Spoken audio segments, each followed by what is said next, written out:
后来近段消息来看，郭台铭表态，希望代表国民党来参选总统。国民党内真侪人担心，就惊讲会阁发生4年前总统初选之乱，所以有袂少的民意代表拢来表明态度，要支持侯友宜选总统。也有风声，国民党的高层嘛有意思要来征调侯友宜选总统，这是不是代表郭台铭已经get out出局了？国民党的立委讲，因会整合到在野的力量。侯友宜这边咧，党若是甲征调，伊是毋是会承担咧？侯友宜的回应是：为国家人民努力做代志，是应该爱尽的责任。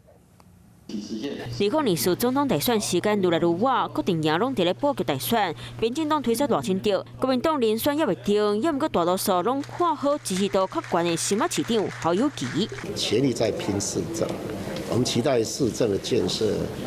短期间就让民众有感。到要参选，侯友宜同款无讲，我团出国民党高层有意思直接顶调，伊个6月底提名侯友宜，嘛替侯友宜落跑的争议解套，不过嘛方解说做事有意思争取国民党提名的郭台铭提早out道。每一个人为国家为人民努力做事，都是应尽的责任。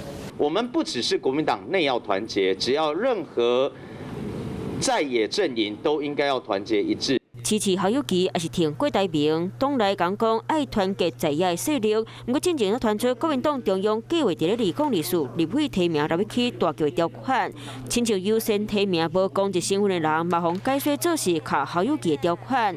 郭台铭、侯友宜两个人，国民党会安怎做整合？挑战才打要开始。有事没事赶紧转开华视，还没有订阅华视的 YouTube 频道吗？赶紧按赞、订阅、开启小铃铛，我们华视 YouTube 见。